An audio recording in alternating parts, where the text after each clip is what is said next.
Então, vamos lá. São 8h05, nossa conversa já pode começar então. Eu começo a conversa hoje com uma pergunta, né? Eu fiz essa pergunta para pessoas presencialmente, mas eu a repito aqui e aí vocês, se alguém quiser se sentir à vontade para escrever aí o que pensa, esteja à vontade. Mas eu vou compartilhar com vocês também as respostas que eu escutei, né? Que a pergunta é simples: o que é ser mãe? Eu acho que é uma pergunta que as mães respondem com muita propriedade, obviamente melhor que todos nós, mas os filhos também têm uma visão sobre o que é ser mãe, né? O que é ser mãe a partir da visão de um filho. Eu sei que não é uma pergunta simples assim, principalmente quando a gente pega as pessoas desprevenidas, né? Às vezes há alguma demora assim para a gente chegar a uma conclusão sobre o que é ser mãe. Eu vou contando para vocês então as respostas que eu ouvi, né? Respostas, elementos das respostas que eu escutei. Alguém se lembrou desse papel da mãe de conduzir os filhos, né? Conduzir os filhos pelos caminhos de Deus, conduzir os filhos para viverem uma vida boa. Alguém se lembrou de uma expressão, de algo bem interessante, que diz assim que mãe é uma pessoa que acorda todos os dias e não pensa primeiro em si, né? Não pensa primeiro em si mesma, mas porque tem alguém em quem pensar. E eu acho que isso é bem verdade, né? Outras pessoas pensaram nessa responsabilidade que existe, né, de cuidar das crianças e depois quando esses filhos crescem. E muito bem lembrado assim das preocupações, né, das preocupações que acompanham a vida das mães e como elas vão acompanhando filhos e filhas ao longo de toda a caminhada. Eu achei as respostas muito verdadeiras e muito honestas, assim, né? Claro que é difícil resumir o que é ser mãe, mas de qualquer forma é uma tentativa. E aí a segunda pergunta que eu faço, além de o que é ser mãe, talvez um pouco mais simples até. Mãe é tudo igual? Mãe é tudo igual? E as respostas foram negativas, né? Não, mãe não é tudo igual, tanto porque cada mãe tem o seu jeito de intervir nas situações, de pensar, mas também cada mãe tem as suas próprias experiências com a maternidade, né? Tanto o parto é diferente e também as experiências com a criação dos filhos é diferente. E aí eu faço mais uma pergunta, né? Essa aqui. É importante para uma mãe ter tido uma mãe? Né? E eu posso responder como pai. Assim, né? Como pai, eu digo que para ser pai é importante ter tido um pai, né? Porque a gente tem uma referência do que é esse papel que a gente agora tem que exercer.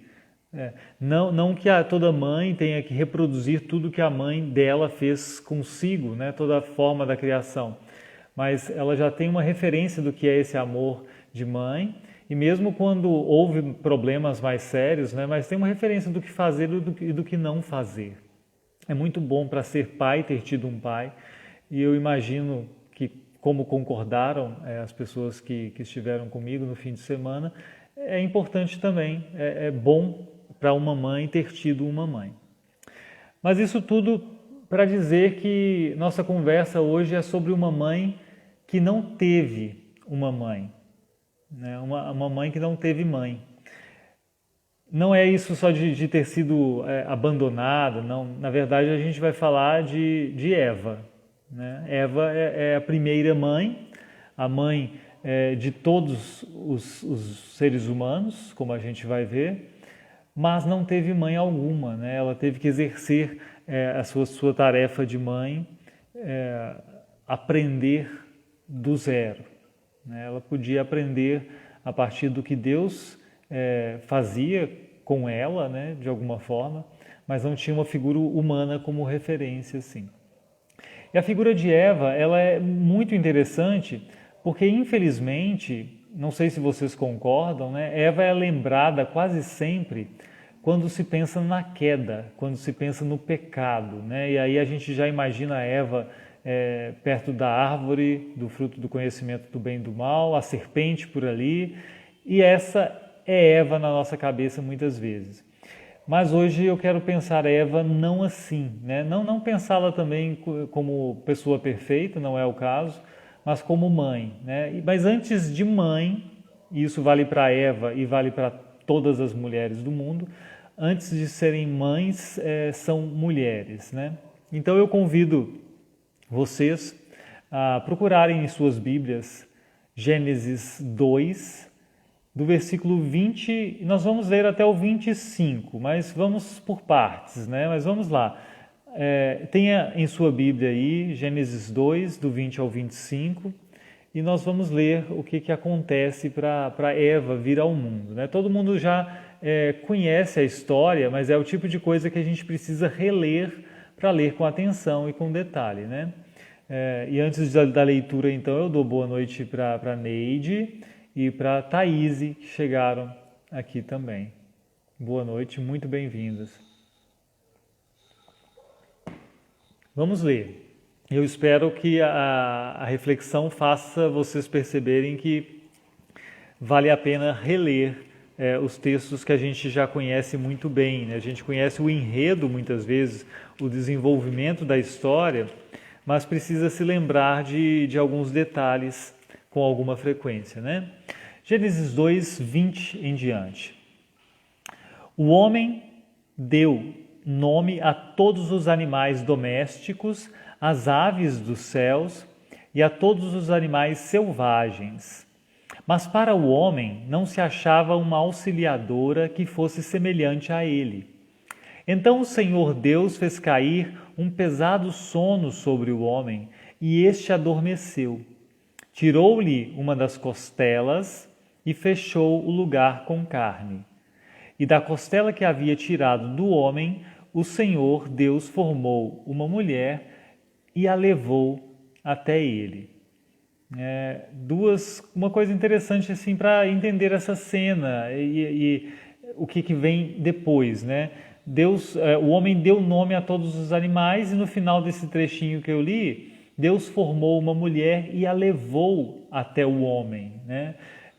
Deus está fazendo com a mulher que ele cria a partir da costela de Adão, do lado de Adão, literalmente, o mesmo que ele tinha feito com os animais.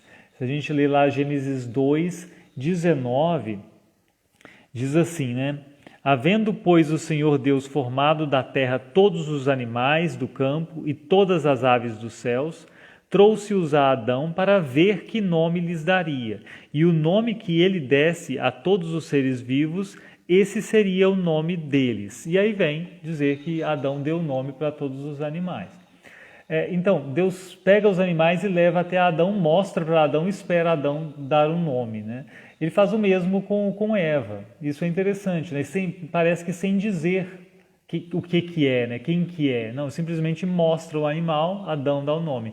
E agora Deus traz a mulher para diante de Adão. E o que Adão vai dizer? E aí a continuação do nosso texto diz assim, né?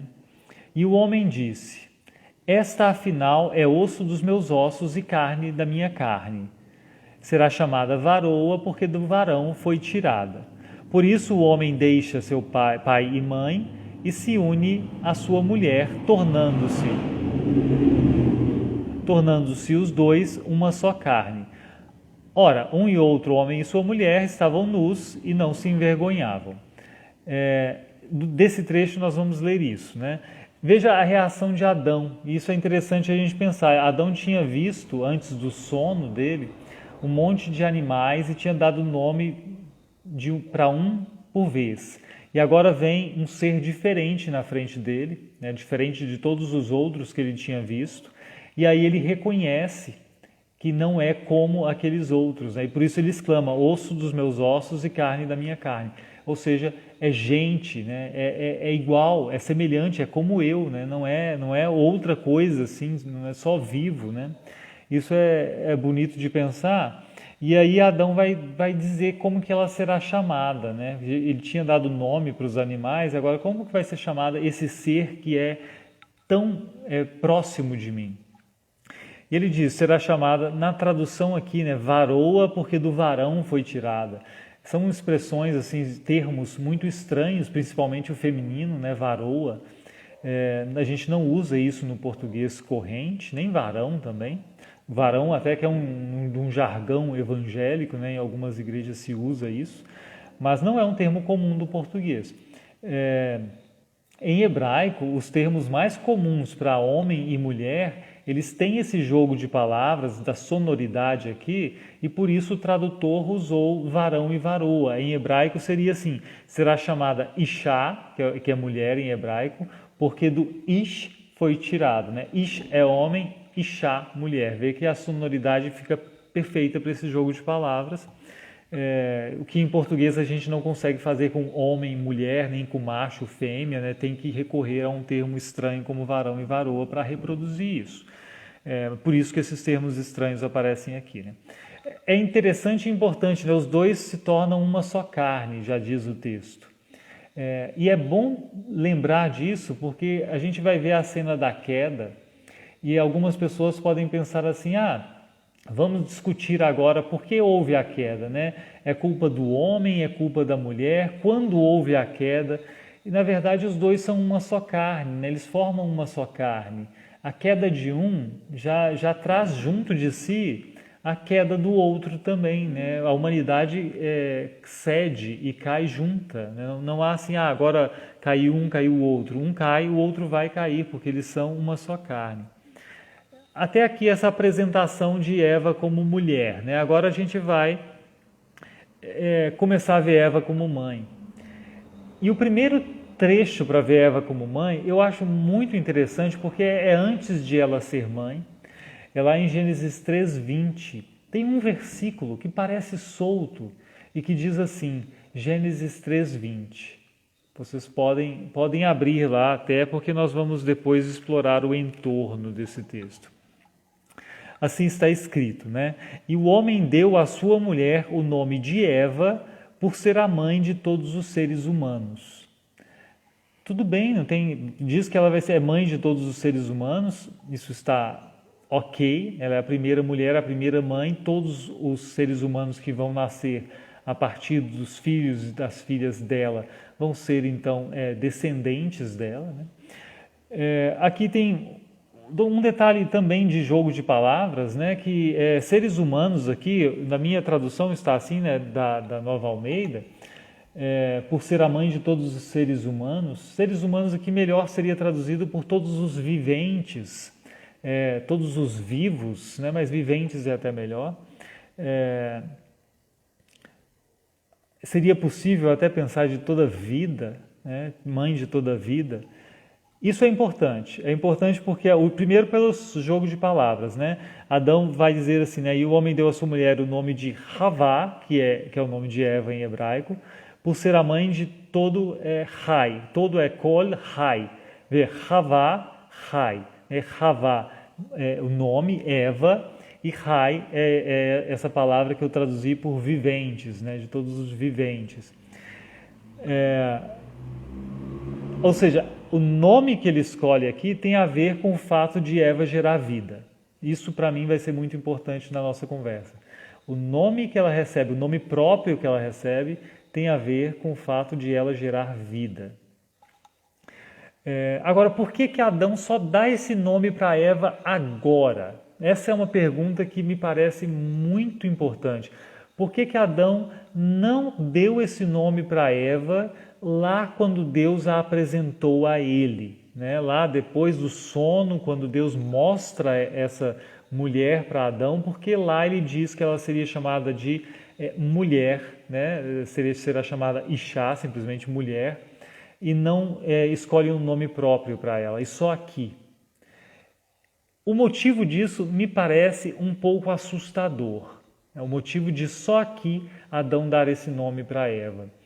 Lembrem-se que Gênesis 3:20 é depois da queda, né? Eles já pecaram.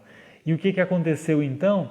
Deus vem, procura por Adão, vê toda a situação, né? Sabe tudo o que aconteceu, e ele vai ter palavras duras para a serpente, para a mulher e para Adão. Gênesis 3 nós vemos isso, né? Depois da queda. As palavras duras que Deus dirige a Adão, elas terminam assim. Isso é bem importante para a gente entender o Gênesis 3:20. Lá em Gênesis 3:19, Deus está falando para Adão e diz: no suor do seu rosto você comerá o seu pão, até que volte à terra, pois dela você foi formado, porque você é pó e ao pó voltará. Nós lemos esse versículo aqui no estudo sobre trabalho, na semana passada justamente, mas hoje nós o lemos por outro motivo, né? Hoje nós o lemos por causa do que vem depois. Mas veja, Deus acaba de dizer para Adão que ele é mortal, que ele vai morrer. Ele está dizendo, você é pó, Adão, e ao pó você voltará, você vai morrer. E aí, ponto final, o que vem depois disso? E o homem deu à sua mulher o nome de Eva, por ela ser mãe de todos os viventes. Por que aqui? Veja, para completar, né? Para completar o motivo que eu vou explicar, como eu entendo, por que isso só aparece aqui. O que segue depois dessa fala de Adão, depois de ele falar que ele deu o nome de Eva para a mulher, por ela ser mãe da vida, né? dos viventes, é que Deus cria roupas a partir de pele de animais e veste Adão e Eva, e em seguida, logo em seguida, Deus fala assim, né? Eis que o homem se tornou como um de nós, conhecedor do bem e do mal. É preciso impedir que estenda a mão, tome também da árvore da vida, coma e viva eternamente. Ou seja, antes de Adão dar o nome de Eva, a conversa é, você vai morrer. Adão deu o nome para Eva de Eva, e Deus agora fala, ele não pode viver para sempre. Não vamos deixar ele comer da árvore da vida. Não agora, né? Veja, o motivo que eu digo que é assustador é o seguinte, Bonhoeffer vai dizer, o teólogo do século XX, né? Eu não vou concordar com ele completamente, mas eu acho que ele percebeu algo importante. Ele diz, né? Vou dar boa noite aqui para o Clene, boa noite Mário Geraldo e Valdete, Cieli também. O Bonhoeffer diz que Adão foi um tanto arrogante aqui, arrogante no seguinte sentido, Deus acaba de dizer para ele, você vai morrer, e ele diz, tá, mas eu tenho aqui o meu recurso, né? Eu tenho Eva, ela vai ser a mãe de toda vida nessa terra, de todo vivente. Ou seja, parece como se fosse uma afronta, assim, né? Eu sei que você está dizendo, Deus, que eu vou morrer, mas mesmo assim eu tenho uma saída para isso, né? Eu não acho que seja necessariamente arrogância a esse ponto, mas é interessante pensar, né? O momento em que esse nome acontece tem muito a ver com a morte, e é como se Adão dissesse mesmo, bom, o que eu tenho então é esse recurso, né? Adão e Eva, nós como humanidade temos esse recurso. Eva é mãe, vai ser mãe de todo vivente e vai continuar havendo humanidade assim, né? Nós não vamos perecer completamente, apesar dessa palavra dura de que eu sou pó e voltarei ao pó. Eu voltarei, mas terei descendentes, né? É interessante pensar isso, porque não tem outro motivo para esse versículo aparecer justamente aqui, né? Logo depois de Deus anunciar ao ser humano que ele morreria. Me parece muito importante, e importante para entender também a importância de Eva, né? E a importância de Eva junto com a importância das outras mães também, né? Que Adão já reconhece ali.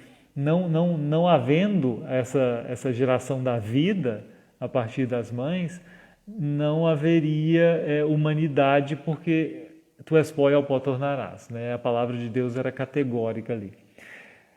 Mas agora, a experiência das mães e de Eva também, como eu dizia, não é sempre boa, né? E mesmo Adão dizendo com esse otimismo que ela seria mãe de toda a vida, o que acontece com Eva como mãe, logo no começo da sua caminhada de maternidade, né?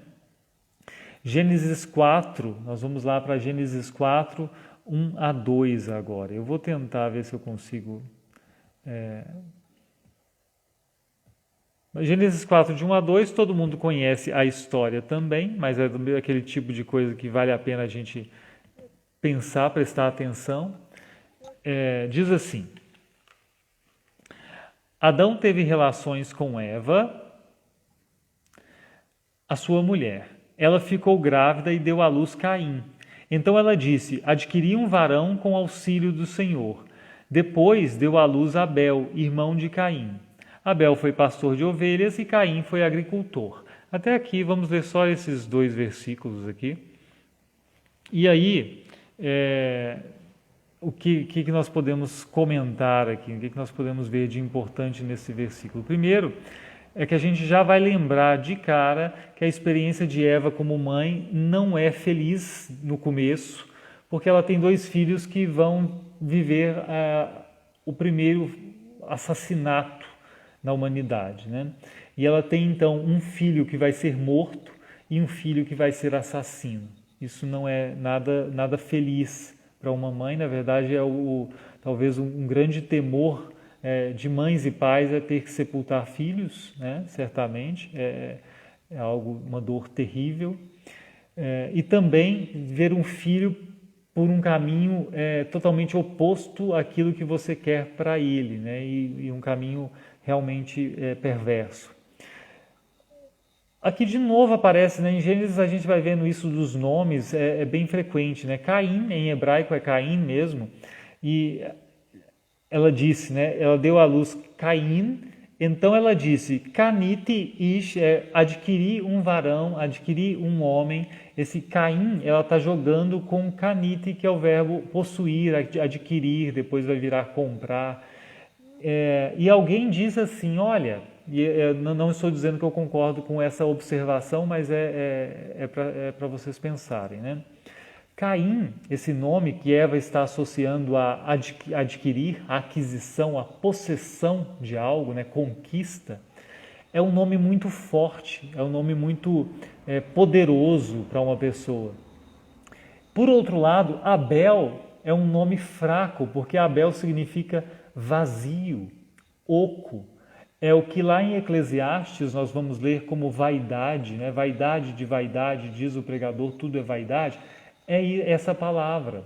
Então, alguém disse assim, veja a discrepância entre os nomes, né? Um nome de poder, possessão, e um nome fraco, de nulidade, né? Vazio.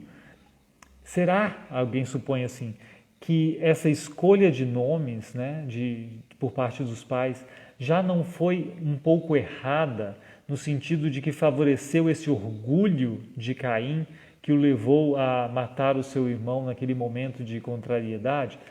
É uma especulação, né? É uma especulação.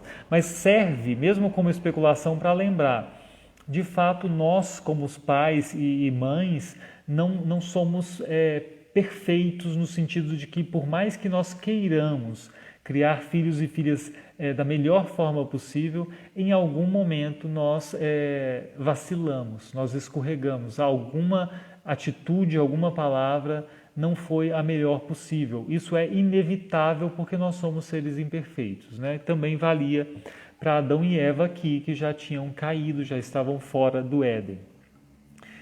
Mas essa dor de Eva, ela é muito clara, é muito óbvia, né, que existe essa dor, é muito óbvio.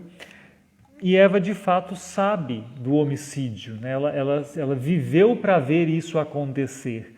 E nós sabemos disso no momento em que ela dá à luz Sete. Né? E aí eu convido você a abrir a sua Bíblia em Gênesis 4, 25. Gênesis 4, 25 diz assim: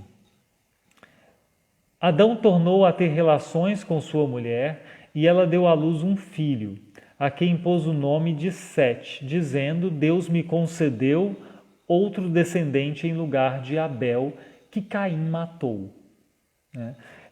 Aqui tem de novo o jogo com o som das palavras, com o sentido dos nomes, né?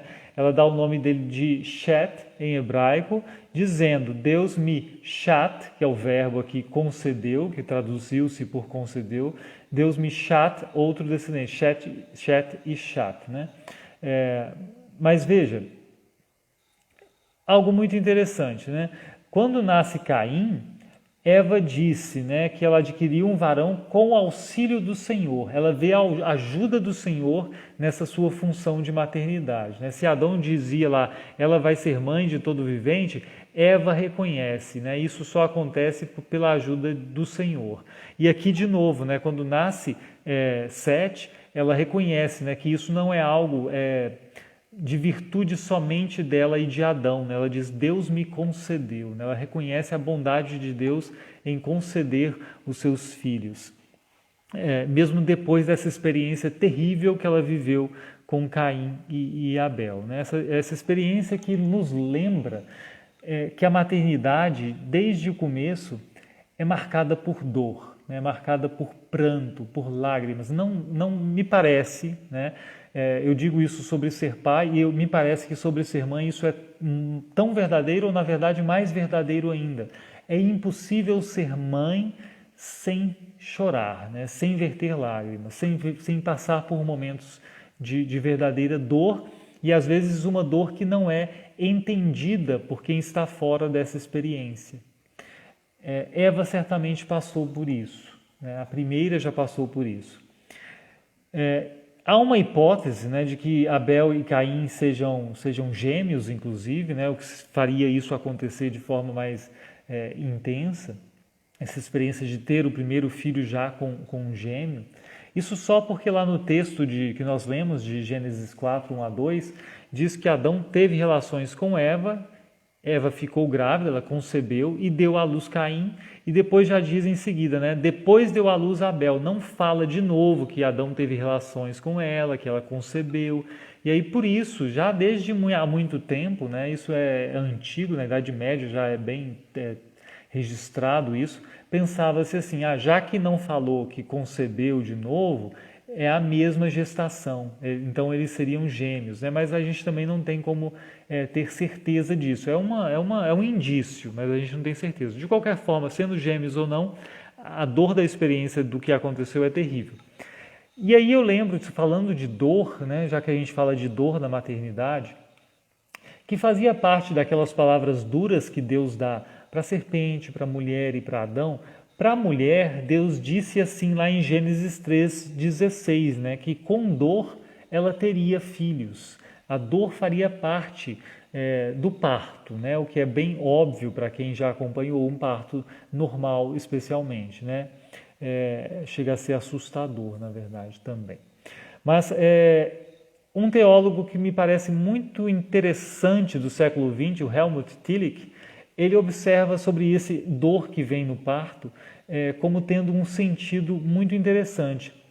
Ele diz assim, olha, veja que a dor acompanhando o parto nos faz lembrar que mesmo neste momento de geração da vida, a morte está à espreita. A morte está por ali, rondando esse momento, né? E é tão interessante lembrar que o parto em si, ele é um momento arriscado, né? Há risco de morrer durante um parto. Isso ainda existe hoje, mesmo com recursos que nós temos, né? Mesmo em lugares com recursos, mas muito mais antigamente, né? Quando você não tinha ultrassom pré-natal, recursos de uma cesariana realizada com segurança, né? Então, a morte ronda o momento da geração da vida, o momento do parto, ela está por ali como ameaça. E mesmo, né, e essa dor do parto lembra a dor que segue depois dessa possibilidade da morte, né? E eu lembro de mães que disseram assim, que ao pegar o filho pela primeira vez pensaram, que coisa maravilhosa isto sair de mim. E ao mesmo tempo veio o sentimento, e agora vai morrer um dia. Como pode uma coisa tão bela, né, uma vida gerada assim, eu saber que vai morrer um dia? E aí, de fato, a dor acompanha a maternidade, a gente sabe. Eva o experimentou, eu sugiro, né, um quadro do século XIX, que eu acho muito expressivo, assim, muito bonito, que é o primeiro luto do William Bouguereau, um francês, né? Ele pinta isso em 1888 e ele tinha perdido esposa e filho 10 anos antes, né? Ele sabe o que é a dor do luto, o que é a dor de perder filho, perder alguém tão próximo. Mas nesse quadro nós temos ali Abel morto já, no colo de Adão, Adão com a mão no peito, tentando se controlar, e Eva desolada, cobrindo o rosto junto ao peito de Adão, né? É muito bonito isso. E lembro ainda, isso eu não disse no estudo que a gente realizou presencialmente, mas eu sugiro, né, apesar de todas as dificuldades, assim, eu sempre sugiro, no Diário de Eva, é uma obra fictícia de Mark Twain, e ele narra essa descoberta da morte de Abel de uma forma dramática, assim, absurda, mas que ajuda a gente a ver a dor do luto de Eva, né? A ver a dor que deve ter sido esse momento de reconhecer a primeira morte do mundo, né? A primeira morte humana do mundo, sendo a morte do seu filho querido, né? Mas então eu vou caminhando agora, a partir disso que nós conversamos, para a reflexão final, né? A reflexão final que passa pelo seguinte, pelo reconhecimento de que a maternidade é uma bênção inigualável, é uma bênção que realmente não tem paralelo, é maravilhoso, né? E precisa ser reconhecida assim. Mas a maternidade não é perfeição. E aí eu digo agora que ela não é perfeição em dois sentidos. Primeiro, no que nós já conversamos, né? Que nenhum pai ou mãe consegue ser pai e mãe de modo perfeito, né? Isso é um tanto óbvio. Mas a maternidade também não é perfeição porque, como geração de vida, ela não escapa do poder da morte, né? Por isso que nós conversamos também, né? A morte continua tendo o seu poder, mesmo sobre mães e sobre os filhos e filhas que as mães geram, né? Isso é fato e isso assusta ainda. Então, se essa perfeição não existe, aí vem o ponto-chave e importante, né? E por que fazer um estudo bíblico falando sobre mães? Porque o trabalho das mães, né? Esse trabalho maravilhoso das mães, desde a primeira mãe, desde Eva e até as mães que hoje têm filhos, né? E eu lembro que ontem nasceu o Elias Roberto, que é filho de um grande amigo, já meu compadre, foi meu vizinho no seminário, pastor agora em Foz do Iguaçu, né? A gente ficou muito feliz por ele, né? Mas desde Eva até a Emília, que teve o Elias Roberto ontem, as mães só encontram descanso, né? Esse trabalho das mães só encontra descanso no filho, com F maiúsculo. Só encontra descanso e sentido de perenidade no Filho de Deus. Porque, e aí nós estamos no tempo de Páscoa, não é à toa, porque é o fato de que o Filho de Deus se encarnou e veio ser gente conosco, morrer por nós, e o fato de que ele venceu a morte e ressuscitou é que faz as mães hoje, e as mães de antigamente também, poderem olhar para os filhos e pensarem assim, isso que foi feito a partir de mim, isso que eu gerei com o auxílio do Senhor, não é para a morte, não é para se perder simplesmente, porque Cristo ressuscitou, porque há o Filho de Deus, e ele resolve essa precariedade da geração de vida entre os seres humanos, dando-nos de presente a vida eterna. Eva sabia disso, de alguma forma, talvez não com tanta clareza quanto hoje nós podemos saber. Mas lá em Gênesis 3,15, né, um versículo que todo mundo conhece muito bem, naquela fala dura de Deus para a serpente, para a mulher e para o homem. Deus diz à serpente assim, né? Porém inimizade entre você, serpente, e a mulher, entre a sua descendência, serpente, e o descendente dela. Este, descendente da mulher, lhe ferirá a cabeça, e você lhe ferirá o calcanhar. Já havia essa promessa, de forma sutil até, mas que seria bem compreendida depois, de que o que garantiria a vida, o que garantiria a vitória sobre o que a serpente desencadeou no mundo, seria justamente alguém que surgiria a partir da mulher, né? Seria parte dessa descendência da mulher. E aí nós nos lembramos, né, que Eva então é mãe de toda a vida, de todo vivente, e ela é mãe indiretamente daquele que traria a possibilidade de que essa vida não tivesse fim, de que essa vida não fosse precária. Obviamente, a partir do filho de Maria, que também vai ter suas dores, né? Que também vai ter sua maternidade entre lágrimas também. Isso me parece extremamente importante da gente pensar, né? Por isso a gente pode, em Dia das Mães e também nessa semana em que a gente lembra dos nossos encontros, das nossas conversas com mães, valorizar o que são as mães no mundo hoje, lembrar que elas carregam a humanidade, gerando vida, séculos a fio, de que a partir de uma mulher veio a garantia da vida eterna, veio aquele que nos trouxe a vida eterna. Isso é motivo demais para a gente dizer graças a Deus, para a gente louvar a Deus, para a gente ter felicidade com as mães, né? As nossas mães que estão aqui ainda, né? Quem as tem perto de si, mas também as mães que nos rodeiam, né? Que merecem ser amadas e honradas como Deus quer, conforme ensina em sua palavra. Eu vou dar boa noite aqui, né, nesse fim da reflexão também para minha querida irmã Dulcineia, né? Boa noite, Deus a abençoe também. E, bom, basicamente esse percurso de reflexão que eu queria compartilhar com vocês, né?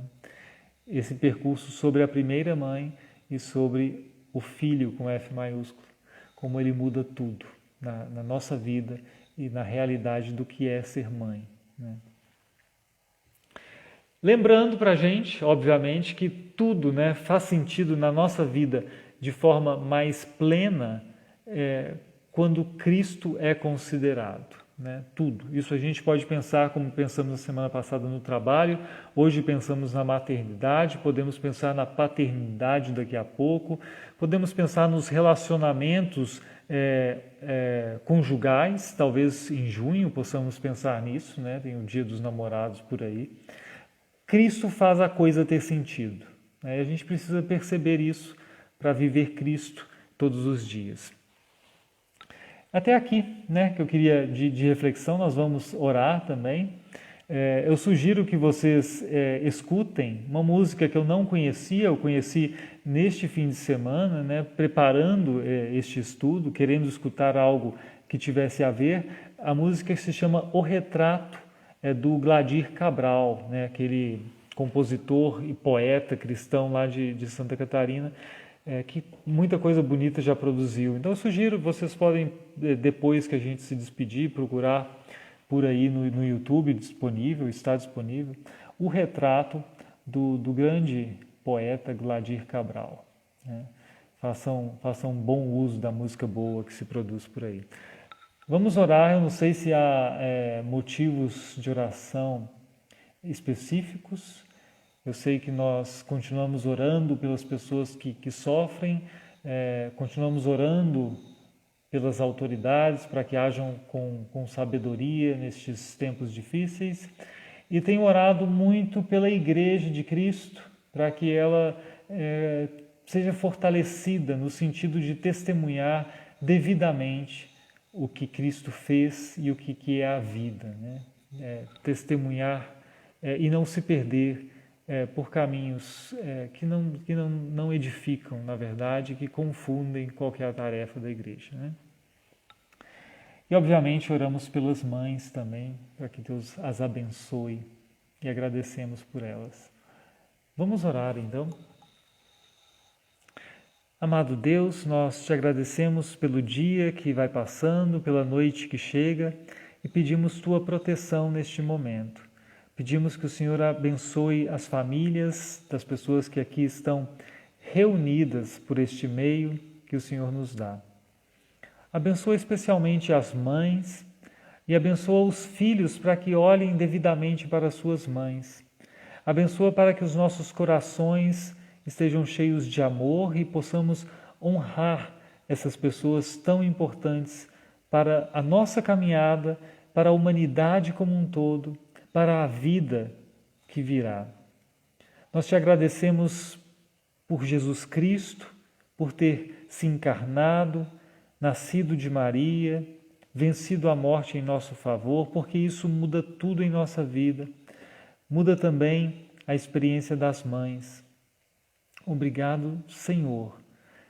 Também agradecemos porque o Senhor tem cuidado de nós em momentos difíceis. Pedimos então que abençoes as autoridades para que tenham sabedoria para lidar com cuidado das dificuldades que temos vivido. Abençoa também profundamente a tua igreja, fortalece a tua igreja, para que nós possamos testemunhar verdadeiramente o que precisamos testemunhar, para que nós sejamos, aqui neste mundo, verdadeiramente o corpo de Cristo e que as pessoas encontrem em nós o teu Evangelho, em todo momento e em toda ocasião.